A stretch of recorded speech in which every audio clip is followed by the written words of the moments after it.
Anong gagawin mo? Kinakabahang tanong ni Ana na magbaba ng mukha sa Jason habang nakahiga sa lamesa ang kalahating katawan niya. Pero hindi ito sumagot at tinitigan lamang ang mapuputi niyang hita hanggang sa unti-unti umakyat ang tingin nito sa mukha niya. Napanunok ang dalaga sa uri ng pagkakatitig sa kanya ng binata. Para batong takam na takam sa kanya at gusto siyang lamunin ng buhay? Tila may batong nakaharang sa lalamunan ni Ana na di niya magawa magsalita habang nakikipagtitigan siya kay Jason. Mariin niyang nakagat ng kanyang mga labi nang maramdaman niya ang mainit na palad na nagsimulang umaplos sa binti niya paakyat sa hita. Damang-daman niya ang pagtayuan ng kanyang balahibo sa parating iyon. Ano ba itong nangyayari sa kanya? At sa simpleng haplos lang ng binata nagwawala ng puso niya at apektado ng buong sistema niya. "You're blowing my mind." Her heart pounding loudly as she heard him whispering those words. Ngunit ang kabang iyo'y naging triple, nang dahan-dahang nagbaba ng ulo sa Jason at walang inhibisyong hinalika ng hita niya paakyat pa roon. Para siyang naniga sa kinahigaan na maramdaman niya ang mainit itong dilan lumalandas pa itaas. "Oh God, this can't be happening." Bigay ng isip ni Ana nang mahulaan na niya kung saan tutungo ang mga labi nito. Maiksi pa naman ang shorts niya at cotton yon. Mabilis lang itaas o hubarin kung gugustuhin talaga ni Jason. Mabilis bumangon ng dalaga, hinawakan sa brasong binata at tinulak ito palayo. "This is wrong, Jason." Otomatikong naputol ang sasabihin ni Ana dahil bigla na lang sinunggaba ng binata ang mga labi niya at mapusok na hinalikan. Di niya alam kung ba't parang nararamdaman niya, pinaparusahan siya nito sa uri ng halik na pinagkakalob nito sa kanya.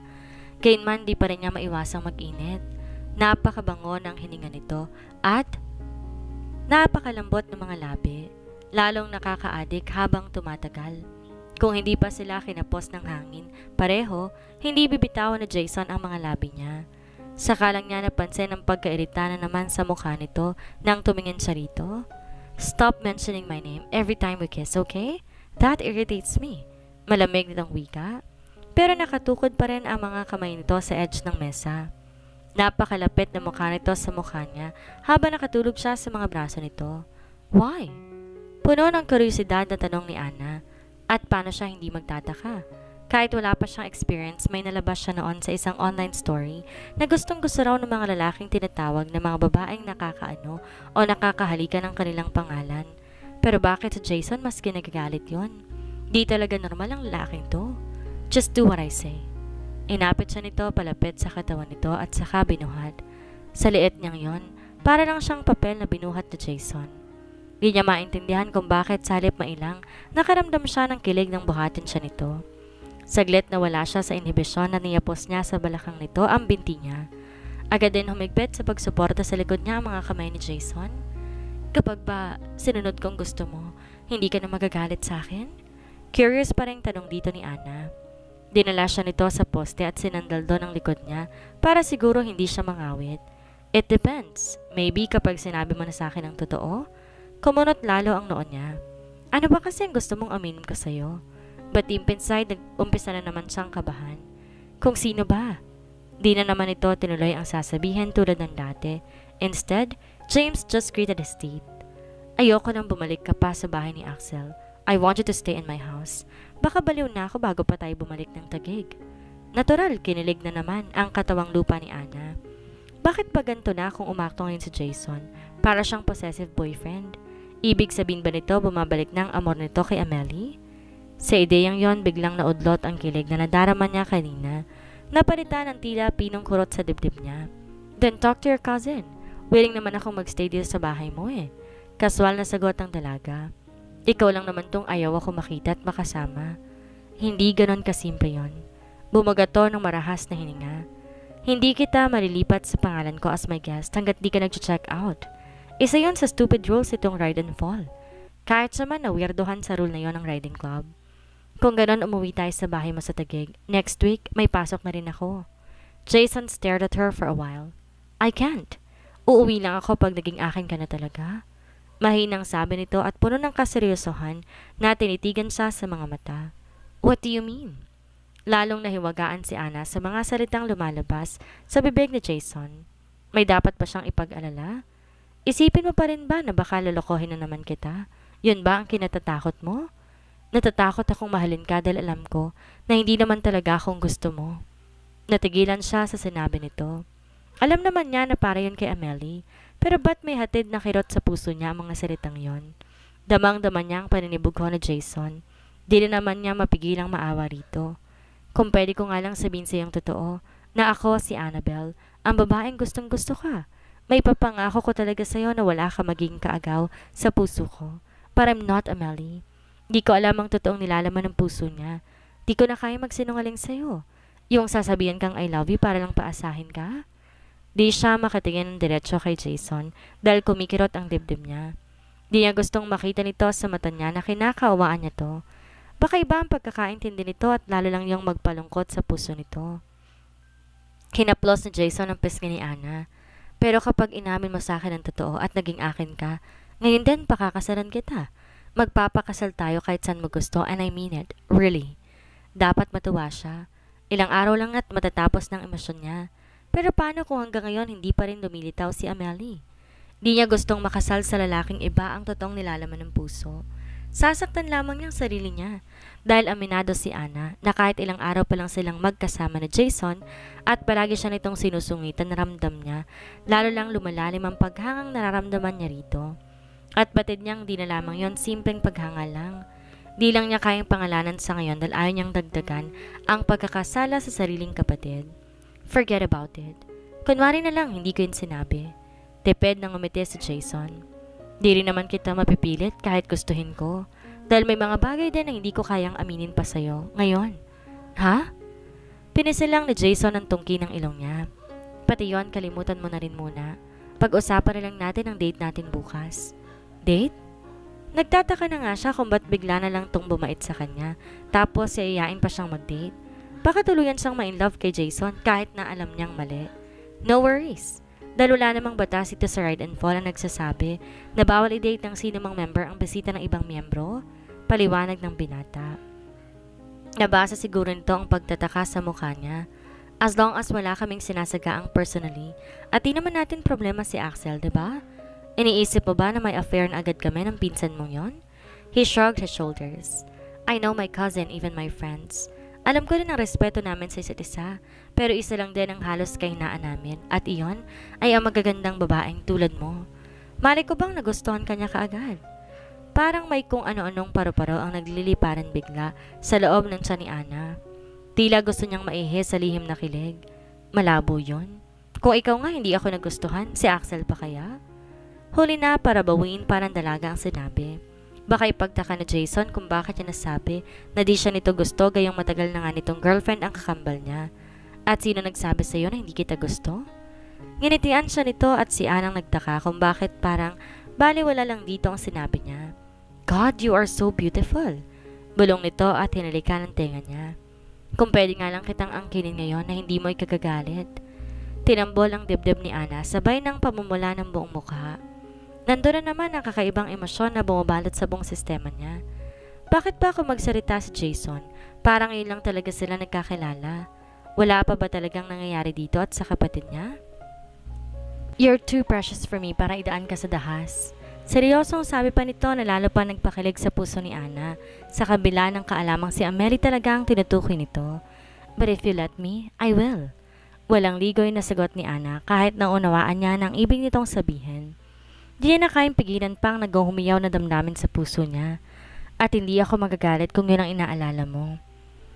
Baya-maya nagkatitigan silang dalawa at bumilis lalo ang tibok ng puso ng dalaga nang matiimtong tumitig sa kanya. Alam mo ba ang sinasabi mo? Tanong nito at halatang nasiyahan din sa sinabi niya. For your information, ako ang tipo ng lalaking di marunong umatras pag nasimulan ko ng isang bagay na gustong gusto ko. Kahit sino o ano, walang makakapigil sa akin. Naparanok siya nang maramdaman ang naninigas itong pagkalalaki na tumutusok sa puso niya. Kasabay ng pagdiinon ang pagdamukos ito ng halik sa mga labi niya. Jason? And then he pressed his lips like he was punishing her. You're making me angry again, he whispered. At ano na naman ang kinagagalit mo? Saglit tong di umimik at hinaplos lang kanyang balikat. Umawang ang bibig ni Ana nang bumagsak sa dibdib niya ang kamay nito. I told you not to call my name when we kiss. Napatingin siya rito. I'm sorry. Susundin na lang niya ito kahit nahihiwagaan siya, kaysa mag-away na naman silang dalawa. Paano ko ba maaalis ang galit mo? Otomatikong napangisi ang binata sa tinuran niya. Kiss me. Halos di makahinga si Ana habang nilalapit niyang mukha sa mukha ni Jason. Dinig na dinig niya ang malakas na pagtambol sa loob ng dibdib niya. Lalo na't naramdaman niya ang paghigpit ng yakap nito sa kanya, kaya't dikit na dikit ang kanilang mga katawan. Kung kailan isang dangkal na lang yata ang pagitan ng kanilang mga labi nang biglang bumungad sa pinto ni Axel na may daladalang payong. Oh, bad timing, self! Narinig nilang sabi nito sabay talikod. Ramdam ni Ana na matutunaw siya sa hiya at mabilis pa sa 4:00 bumaba sa pagkakabuhat sa kanya ni Jason. Agad siyang dumistansya at inayos ang sarili. Don't mind me, wala ko nakita, sabi ni Axel habang nakatalikod sa kanila. Iiwan ko lang tong payong dito ha. Uuwi ako ng bahay na may amnesia na.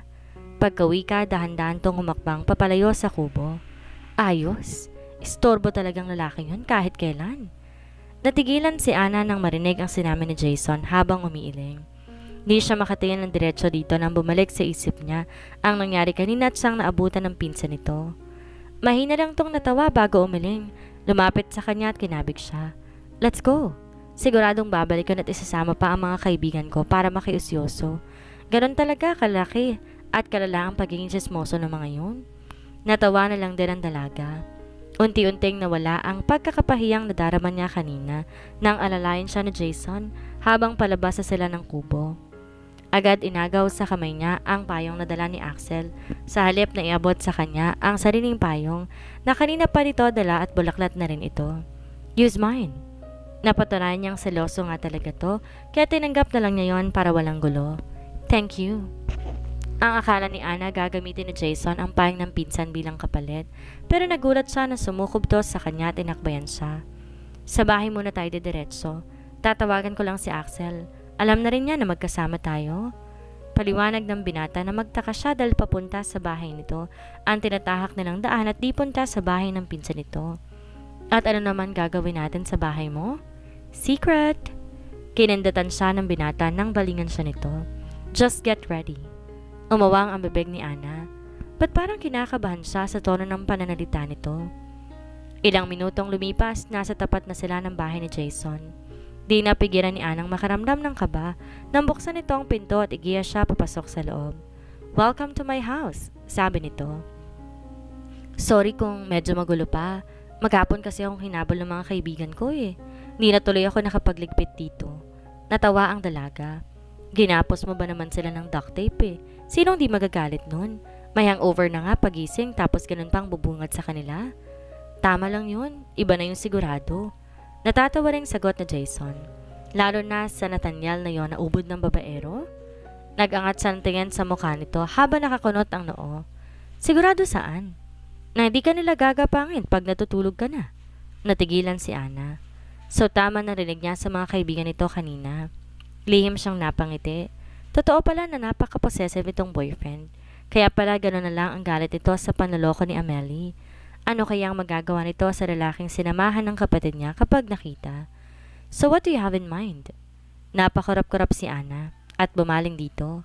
Ha? Sinundan mo ako dito sa ride and fall so it means may plano kang gawin. May bahid ng panunokso ang boses nito. Sa halip mahiya, tumango pa si Ana. Di niya palalagpasin ang pagkakataong to upang magawa ang misyon.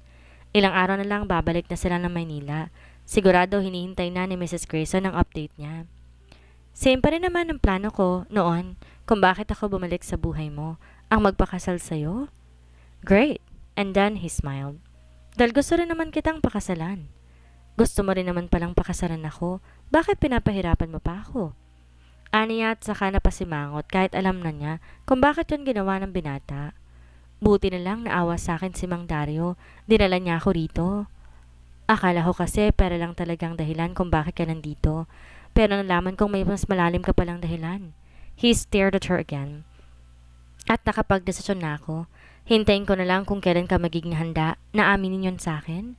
Willing to wait naman ako eh. Ang tungkol ba sa plano ng mga Grayson ang tinutukoy nito? Pero ba't ang sabi ni Axel alam na ni Jason na ginagamit lang si Amelie ng adopted parents niya para sa negosyo? I'm sorry, Pero tulad ng sinabi ko kay Axel, sasabihin ko din sa'yo ng buong katotohanan pagdating ng tamang panahon at handa akong pagbayaran ng mga naging kasalanan ko sa'yo. Kumunot ang noo ni Ana, tumigil sa pagsasalita na mahuli ang binatang titig na titig sa kanya habang nagsasalita siya. Bigla tuloy ang pagkabog ng dibdib niya. Why? I never thought this day would come. Yung makita ulit kita? Dahan-dahan lumapit sa kanya si Jason at hinawakan ng kamay niya. Ang tagal kaya kitang hinahanap. Tapos nung nakita na kita, nawalan na ako ng pag-asa na maging akin ka. Akala ko naagaw ka na ng iba? Di nakasagot si Ana. Wala siyang maisip na isasagot kasi alam niyang para yon kay Amelie. Tsaka ayaw muna niyang dagdagan pa ang kasinungalingan niya rito. Sa halip, napatingin na lang siya sa kamay na hawak-hawak na Jason. Bakit kaya hindi niya maramdaman na nagkakasala siya sa kapatid sa tuwing hawak ng fiancé nito ang kamay niya? Dahil ba nagpapanggap lamang naman siya? Nagpapanggap ka nga pero alam mo sa sarili mo na merong mali siya yon sa'yo. Annabelle? Sa isiping yon, pasimpa niyang inagaw ang mga kamay niya na hawak na Jason. At bago pa man ito mahalata, iniban na niya ang topic. Ano nga pala ulit gagawin natin dito sa bahay? At bakit dito mo ako inuwi imbes sa bahay ni Axel? Nagangat siya ng tingin dito na may nakaguhit na kuryosidad sa mukha. Nakatitig pa rin sa kanya ang binata.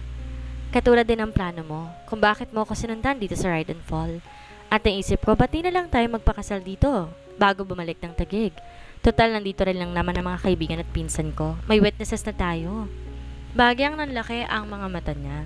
Pero hindi siya nakapagsalita dahil para na naman siyang nakalunok ng bato sa sobrang pagkagulat. Jason chuckled. Oh, ba't para nagulat ka? Akala ko ba gusto mo magpakasal sa akin kaya't sumunod ka rito? She gulped. Ang sabi mo kasi kanina, saka mo ko pakakasalan kapag inamin ko na sa iyong totoo. Sinikap niyang pakalmahin ang tinatambol niyang dibdib dahil sa kaba. At kapag tuluyan na ako naging sayo, hindi pa pwede dahil wala pa si Amelie. I changed my mind.